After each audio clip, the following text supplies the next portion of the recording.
श्रीमद् भगवद गीता अध्याय 2 प्रवचन क्रमांक 92 श्लोक क्रमांक 49। ओम त्र्यंबकं यजामहे सुगंधिं पुष्टिवर्धनम् उर्वारुकमिव बन्धनान् मृत्युर्मुक्षीयमामृतात् समस्त जन कल्याणे निरतं करुणामयम् नमामि चिन्मयं देवं सद्गुरुं ब्रह्मविद्वरं वसुदेवसुतं देवं कंसचाणूरमर्दनं देवकी परमानंदं कृष्णं वंदे जगद्गुरुं। ओम तत्सत।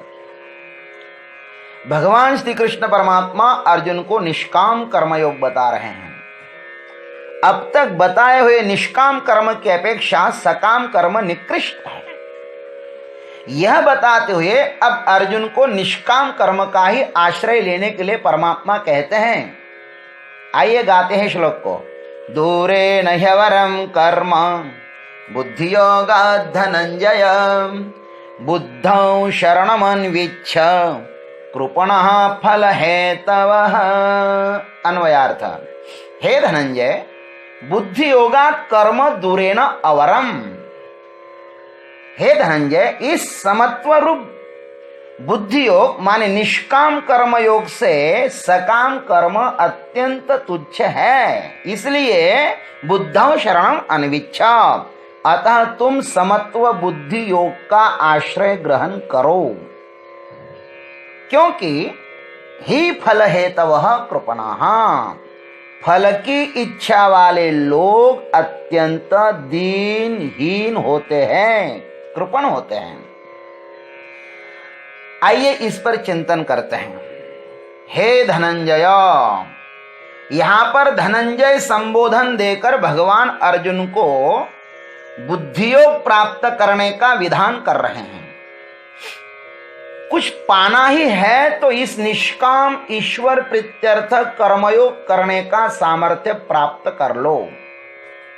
साधक कुछ पाना तो चाहता है, उसकी यह तीव्र जिज्ञासा भी रहती है कि मैं उस प्रभु को पा जाऊं, किंतु यथा योग्य दिग्दर्शक के अभाव के कारण उसे इतस्ततः भटकना पड़ता है।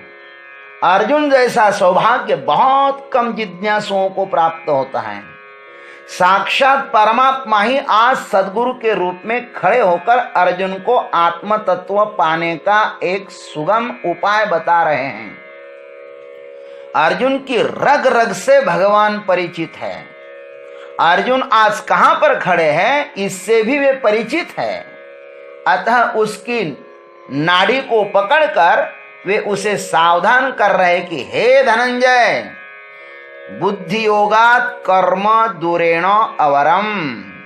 अरे बाबा, निष्काम कर्म की माने समता की अपेक्षा सकाम माने फलाकांक्षाओं से किया गया कर्म निकृष्ट है, अर्थात क्षुद्र है। मनुष्य जाति के 5 श्रेष्ठ से श्रेष्ठतम इंद्रिय यदि कोई है तो वह है बुद्धि।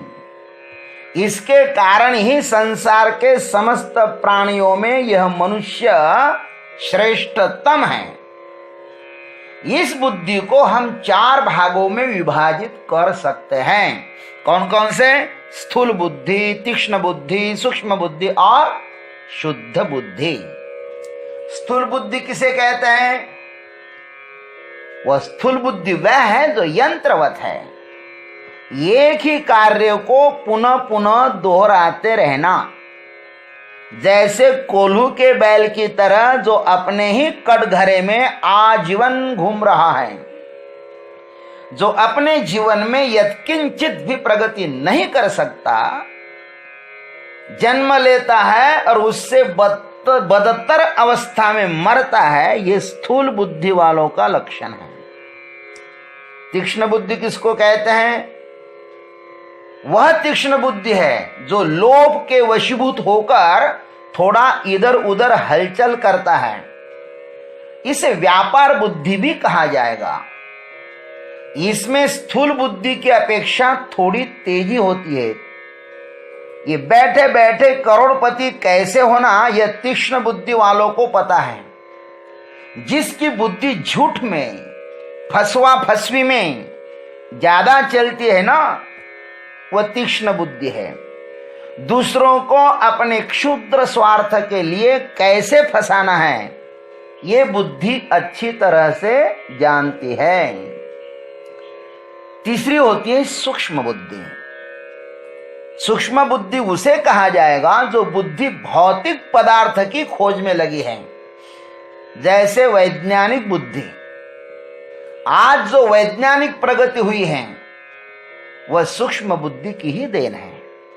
हम अपनी जेब में पूरी दुनिया लेकर चलते हैं, यह आविष्कार सूक्ष्म बुद्धि की ही कर सकती है। घर बैठे बैठे हम दुनिया को देख रहे हैं, दुनिया के किसी भी कोने में हम संपर्क कर रहे हैं अपने मित्रों से। ये किसका काम है? ये बुद्धि का काम है। नहीं, कौन सी बुद्धि? सूक्ष्म बुद्धि। यह जो बुद्धि के 3 स्तर है ना, यह भौतिक जगत की ओर उन्मुख है। ये भौतिक जगत का ही ये गुणगान करती है। स्थूल पदार्थों में यह बुद्धि निमग्न है। अवश्य ही जो बुद्धि बहिर्गमन कर सकती है वह अंतर्गमन भी करेगी।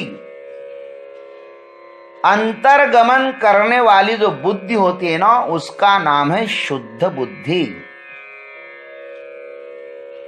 जिस द्वार से हम बाहर प्रवेश कर सकते हैं उससे भीतर भी प्रवेश हो सकता है। अतः बुद्धि भी एक द्वार है, अंतर्गमन तथा बहिर्गमन का। अर्जुन आज बुद्धि के द्वार पर खड़ा है। अब वह द्विधा में है। युद्धरूप परिस्थिति ने उसे और भी जागृत कर द्विधा में ढकेल दिया है। बुद्धि के बहिरस्थ द्वार से वह परिचित है, लेकिन उसका अंतस्थ द्वार जो है ना, वह अनादि अनंत काल से बंद है, क्योंकि आज तक कभी उसको खोला ही नहीं गया है। उस पर बहुत ही काई चढ़ आई है। उसी द्वार को धक्के दे दे करके श्री कृष्ण भगवान खोलना चाहते हैं। जो सच्चे हितैषी सद्गुरु होते हैं ना, वे मात्र अपने शिष्य को धक्के देने का ही काम करते हैं। अनेक धक्कों में कोई एक धक्का सफल हो जाता है। ध्यान रखना, गुरु जब शिष्य को यदा कदा धक्का देते हैं तो गुरु को कितनी पीड़ा होती होगी ये वे ही जानते हैं, क्योंकि किसी को डांटना यह उनके स्वभाव के विपरीत होता है। क्योंकि श्री गुरु तो सदैव करुणावान ही होते हैं ना, उनके करुणा का कोई हम अंत नहीं लगा सकते हैं। एक बार गुरुकुल में हम दोनों गुरु भाइयों में किसी बात पर ऐसा ही झगड़ा हुआ था। वह बात हमारे गुरुजी तक पहुंच गई। उससे हमारे गुरुजी को बहुत पीड़ा हुई थी। तब हम दोनों ने संकल्प किया, गुरुजी के पास गए, उनके चरण छुए और उनसे प्रार्थना की कि गुरुजी, हमारे जीवन की यही पहली और यही अंतिम गलती है। अब हमारी नादानी के कारण आपको कभी भी दुखी नहीं होना पड़ेगा। तब हमारे गुरुजी मुस्कुराए। अरे भाई, जन्म जन्म के दुष्ट संस्कार हमारी बुद्धि पर पड़े हुए हैं, वे सिर्फ गुरुजी के सानिध्य में रहकर ही शुद्ध हो सकते हैं। पशु में और मनुष्य में फर्क इतना ही है कि पशु वर्तमान में जीता है और मनुष्य भविष्य में जीने की आशा रखता है। मनुष्य चाहे तो बुद्धि का वह भीतरी द्वार भी खोल सकता है, और बहुतों ने अपनी बुद्धि के द्वारा परमात्मा का द्वार खटखटाया है। अपनी सुंदरतम बुद्धि का सिर्फ संसार की प्राप्ति के लिए ही उपयोग करना, यह मानवीय बुद्धि का निकृष्टतम उपयोग है। अतः भगवान श्री कृष्ण कहते हैं कर्म दूरेण अवरम, उस महानतम बुद्धि को सकाम कर्मों में लगाना यह सुंदरतम बुद्धि का मात्र दुरुपयोगी है। समस्त दुनिया संस्कारवश अपने बुद्धि का उपयोग संसार को पाने के लिए ही करती है। संस्कारवश कह रहा हूं, अनादि अनंत जन्म के संस्कार उसकर पड़े हैं। आहार निद्रा भय मैथुनंच, ये सब जन्म जन्म से वह करते आए हैं, इसलिए आज भी वह संसार में ही फंसे हुए हैं। संसार को पाने, भाई संसार को प्राप्त करने के लिए बहुत बुद्धि की आवश्यकता नहीं है। 2% बुद्धि से ही आजीवन काम चल सकता है, क्योंकि बुद्धि से वही काम लेना है ना जो समस्त संसार ले रहा है। 98% बुद्धि का हिस्सा हमारा ऐसा ही निरुपयोगी अवस्था में पड़ा रहता है।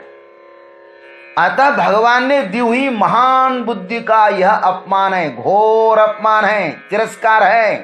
अतः वे अर्जुन को कहते कि हे अर्जुन, बुद्धौ शरणम अन्विच्छ, अतः तुम समत्व बुद्धि योग का आश्रय ग्रहण कर लो। अर्जुन, तुम बुद्धि का उपयोग क्षुद्र संसार की प्राप्ति के लिए न करो, उसे देखो जो संसार को देख रहा है। इसी बुद्धि के मूल में जो बैठा है उसे बुद्धि के द्वारा खोजो, उसकी अंतर यात्रा करो, उस विराट बुद्धि से परिचित हो जाओ। यह तुम्हारे अपने उद्गम स्थान तक ले जाएगी।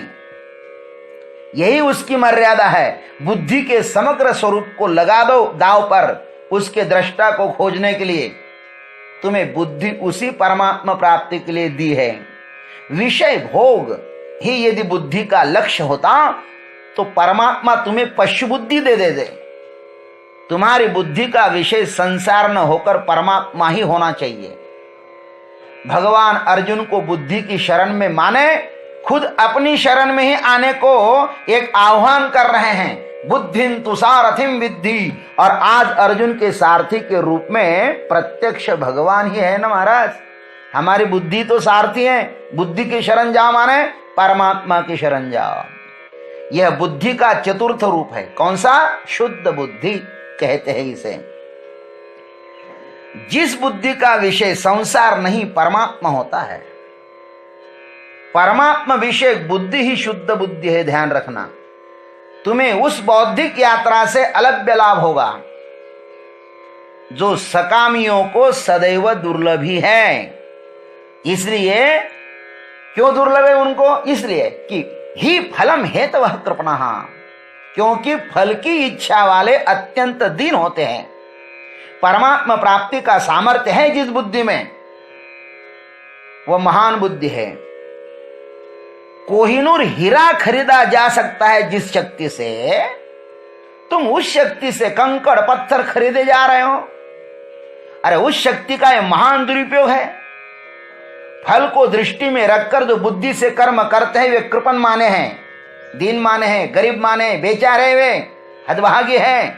भाष्यकार ने कहा, उपनिषद में सुंदर बात आई है, हे गार्गी यह वही एतत् अक्षरम अविदित्वा अस्मात् लोकात् प्रैति सकृपणः। हे गार्गी, जो मनुष्य उस अक्षर ब्रह्म को जाने बिना ही इस लोक से मर जाता है ना, वह कृपण है। इसी से यह सिद्ध होता है कि मनुष्य में उस परब्रह्म को जानने का सामर्थ्य है, किंतु वह उस सामर्थ्य का दुरुपयोग करता है, अतः वह कृपण है। अर्जुन, तुम अपने बौद्धिक सामर्थ्य का उपयोग करो। उस तत्व को पहचानने का यह निष्काम कर्मयोग माने बुद्धि योग एक अवसर है।